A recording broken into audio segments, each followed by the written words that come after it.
We got a game night. Woo! The Kypreos, Justin Bourne. It's the real Kipper and Bourne show. Sammy McKee also on board. Derek Brandeo and Jake Schultz. Hey, when you come in looking all Jake handsome, Schultz. Kip, this is stressful. Well, Looking good. A family get together.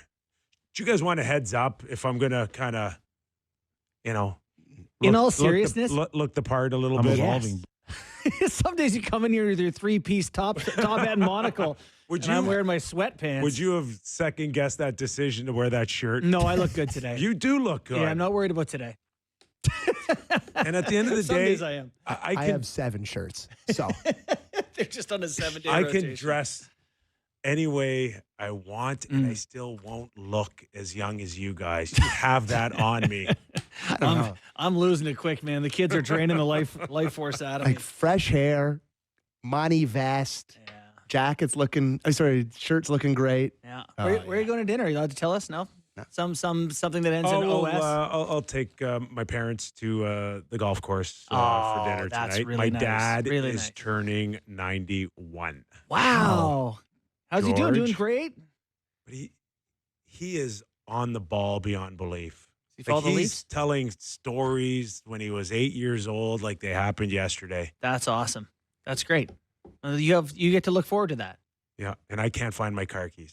I was going to say he's on the ball and sharp. Your dad Not like didn't his take as son. many Maybe punches George. as you did. Maybe George should be our guest at 4:30. Let's do it. I'm in. All right, we're glad you're aboard wherever you're watching, listening. Sportsnet 590, The Fan, Sportsnet 360, Sportsnet Plus. The Toronto Maple Leafs in for, I think, a tough one tonight. Good test against a tough Western opponent in the Dallas Stars, JB. Mm-hmm. Yeah, the Dallas Stars team, best defensive team in the NHL in terms of goals not allowed. Ottinger starting to find it again. So, yeah, this is going to be a tough one because we know the Leafs don't give up a ton. The Leafs don't blow leads. The Stars don't give up leads. This is going to be a 2-1 game at some point in the third period, and it's going to be tight. Yeah, this is the chance to be a real slog. Yeah. The Stars have only given up 75 goals this season. That's the least in the NHL. All their advanced stuff from the inner slot shots and all their defensive metrics. It's a very, very sound defensive team. So it's kind of looking at each other here. You have the 2 goalies from the U.S. development group going up against each other that are both good young American goalies. Mm-hmm. A few parallels between these two teams. So it could be a bit of the under could be in play tonight. Can I give you a quote from Jake Ottinger in 2023? Yes. Talking about playing the Leafs, about Joseph Woll, who then was just made an appearance or two. He said, he's a stud. You can ask anyone in our locker room. Last year in the playoffs, I was saying, I think that will be his net very soon. Here you are in 2024. And it's his net. Starting goalie for the Toronto Maple Leafs. We also have in about 30 minutes, Jim Nill, general manager of the Dallas Stars. We'll get into a few things. That's cool. Including he's got a bit of a hole, a void in his salary cap. Tyler Seguin, we think, is gone for the rest of the season. Can he sneak him in? Till April 16th. Till April, right? Yeah. Can he? Nikita's say again? Yeah. Can he pull a Kucherov Yeah. for the Dallas Stars? That's an option, but there's no doubt that he's shopping. Of course, we know that the NHL general managers have a Thursday midnight deadline before things shut down for their Christmas break. Mm-hmm. 2 things. Plus, he's the associate GM for Team Canada at the Four Nations with Don Sweeney. So maybe you could get into that a little bit with him if you care. Yes. The teams have already been named. So Even if we don't care, you do. I really do. So, but the question about the trade freeze thing was that a Berkey thing? Yes. No? Wasn't it him that made a... What was the story? What a Berkey thing is that he has his own, meaning that wherever the freeze is in the league, I want to say Berkey would give us an extra week to say, this is my freeze. I will not Cost the team trade nothing, a little extra peace of mind. unless he turned down a great deal. Yeah, well... Hey, Berkey, how about this one? Yeah, it's available today only. Gretzky for your 7th pick. Oh, man, if it wasn't for that It's such a freeze. Good point. It's such a good point. It's my internal freeze. It's a freeze until it isn't. So it's 20th to 27th. Is that what the trade feels? The 20th feels late to me. I'm with Berkey. Like if you're getting traded on December the 20th, that is. It's not happening. No, but I mean, all I see is that the Canucks are looking for stuff. I know if somebody gets traded, just feels like uprooting your life at that time of year. It's a tough one. Anyways. Kip's probably going to hate this comment because he's a very pro player. But to me, it's this is you're making millions playing the NHL. It comes with some risks. Sometimes you get punched in the face. Sometimes you get traded. So it's hard. You get compensated for the hardness. Oh, and now you're going to tell me we should play on Christmas Day. Well, plenty of leagues do. Plenty of leagues do. Yeah. I don't think they want to go anywhere near that. The NBA's ratings are already brutal, and now they're. What is going on there? Dude, the NFL has taken over. Yeah, it's just all anyone cares about is the NFL. Yeah. So, Sammy just went to that. He came back from Detroit like he had a religious experience. It was the greatest thing ever. Like he's a NFL evangelical now. Yeah. It converts people. It must be something in the water. It's a different world. It's a different NFL's different world. But and they're doing like a Netflix game on Christmas Day this year with the Chiefs and the Steelers on Netflix. Anyways, so you know what? It's probably coming. Well, you think they'll put the NHL on Christmas Day? But now they don't want to compete with the NFL. So how many games on the NFL Christmas Day? I think just one. Two, says Jake. So I know the Chiefs and Steelers. But another one would be a primetime game, correct? An 8 o'clock game. Ravens and Texans is the other one, and that's at 8 p.m. Eastern. So where are you going to fit in an NHL game? Would you do a noon game? All I know is I've been to plenty of family functions where you would be dying for a game. Just put one on for the boys to go sit in the living room. Can I tell you something right now? The amount of times I've escaped to watch Mavs T-Wolves at 10 p.m. on Christmas Day. I missed this one. Really got to watch these two teams I haven't watched before. I'd really like to help with the cleanup. Yeah. But come on. My dad he handles it pretty well. He cleans her up pretty good. I got to tell you, that was a Clark Gillies staple when I was new to the Gillies clan. Clark could pour himself a rum and diet in a pint glass and go sit on the couch. And I was like, oh, we're good now? We're good? We can go in there? Go post up with Clark. And you don't dare bother him unless he wants to talk to you. All initiated by him. Otherwise, I'll sit there in silence and watch the Yankees most of the time, whatever he had on. You're a good son-in-law. Just did shut up and keep up. You're like a caddy in the PGA. Just shut up and keep up. I had a lot of experience with my dad and his friends. That is the rule. Shut up. All and right, keep up. Let's get Craig Berube's thought on our first Kippers Clipper of the show on those Dallas Stars. Yeah, well, they got some real good skill over there and good players, obviously, but they've been a good team for quite some time now. This is going back, years. Like they've had this core here, and they play a good brand of hockey. I mean, they don't give up a whole lot defensively. They got some. They play a fast game. Special teams are good. Like it's a hard team. It's a good team. It's a weird team, by the way.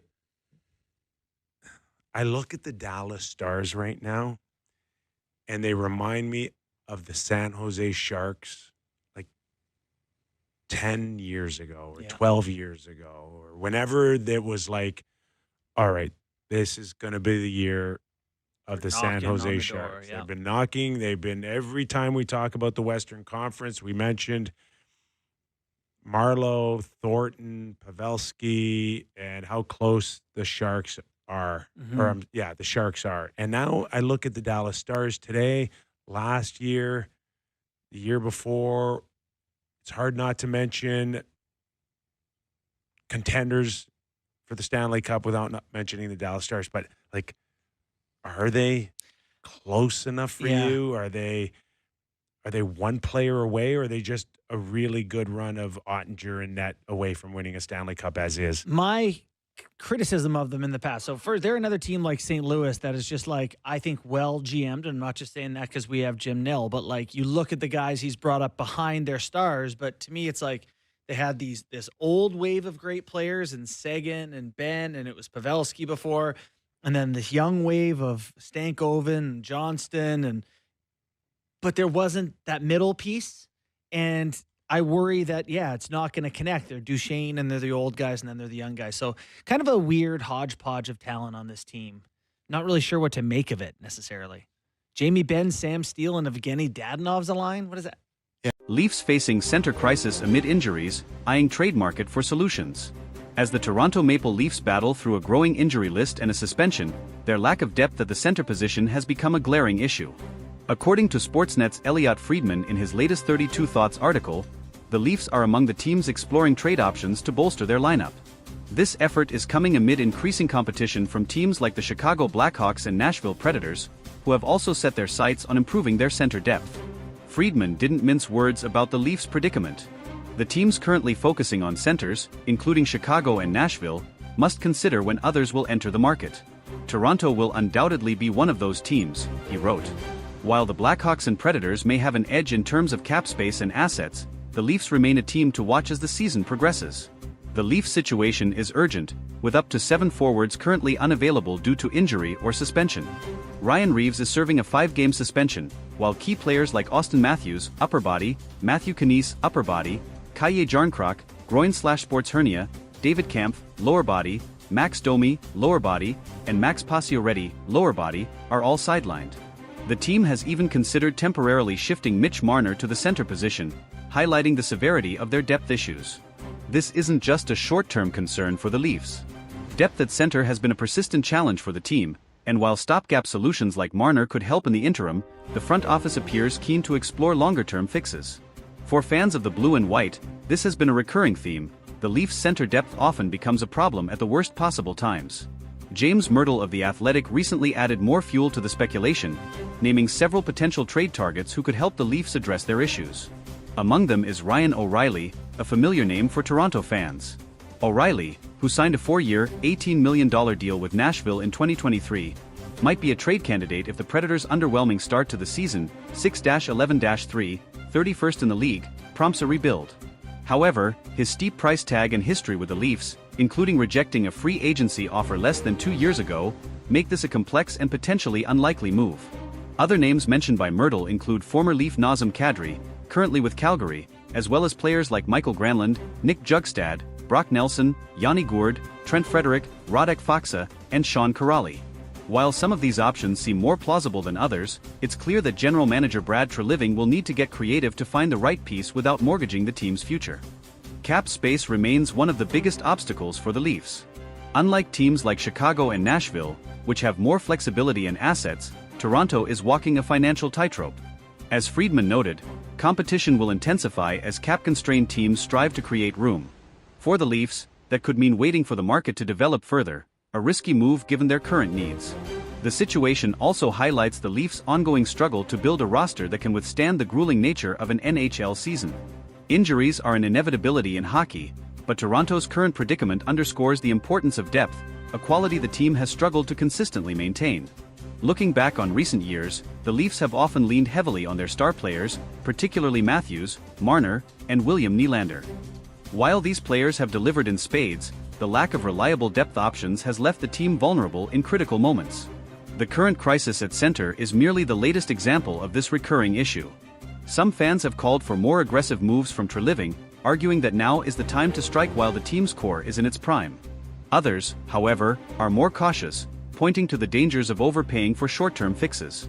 Striking the right balance will be key, especially as the Leafs aim to keep their championship window open. Despite the challenges, there's no denying that Toronto has the talent to be a contender, provided they can patch up their lineup. The ongoing rumors and speculation surrounding potential trades show that the Leafs are at least exploring every avenue to strengthen their roster. For fans of the blue and white, this moment feels like a pivotal point in the season. With a lineup ravaged by injuries and a tough schedule ahead, the Leafs must act decisively to avoid falling behind in the standings. The addition of a dependable center could be the difference between weathering the storm or watching another season slip away. Whether it's O'Reilly, Kadri, or another surprise name, one thing is certain: the Leafs are under pressure to deliver. And for a fan base as passionate and loyal as Toronto's, there's no room for excuses. The time to act is now, and Leafs Nation is watching closely. As the trade deadline approaches, the stakes couldn't be higher. Will Treliving pull off a move that solidifies the Leafs' status as a contender, or will the search for center depth become yet another chapter in the team's long history of what-ifs? Only time will tell, but one thing's for sure, it's never boring in Leafs land. As the Maple Leafs navigate this critical juncture, their fan base remains as vocal as ever. Toronto is a city that breathes hockey, and the pressure on Brad Treliving to make the right moves is immense. Every decision he makes, or doesn't make, will be scrutinized, from talk radio to social media, where Leafs Nation is already debating the merits of the various names being floated as potential trade targets. Among the louder debates is whether the team should prioritize a high-profile acquisition like Ryan O'Reilly or Nazem Kadri, or focus on a lower-cost, reliable center who can fill a supporting role without costing too many future assets. While O'Reilly's leadership and playoff experience make him an attractive option, his contract and recent history with the Leafs add layers of complexity to any potential reunion. Similarly, Kadri's gritty, two-way playstyle remains a fan favorite, but his cap hit and availability might render him an unrealistic target. Another factor complicating the Leafs situation is their tight salary cap. While Chicago and Nashville can make moves with relative ease due to their financial flexibility, Toronto must navigate a labyrinth of constraints to make any trade work. This likely means including salary retention or moving existing contracts to make room, which could drive up the cost of any potential deal. The question then becomes, how much are the Leafs willing to sacrifice to address their immediate needs? One potential trade partner generating buzz is the Seattle Kraken. Yanni Gourde, a dependable two-way center, has been mentioned as a possible target. Gourde's versatility and championship pedigree from his time with Tampa Bay make him an appealing option. Seattle, however, is in playoff contention and may not be inclined to part with a key piece unless the Leafs can provide a substantial return. Another intriguing name is Brock Nelson of the New York Islanders. Nelson is a consistent scorer and reliable faceoffman, qualities that would undoubtedly bolster Toronto's center depth.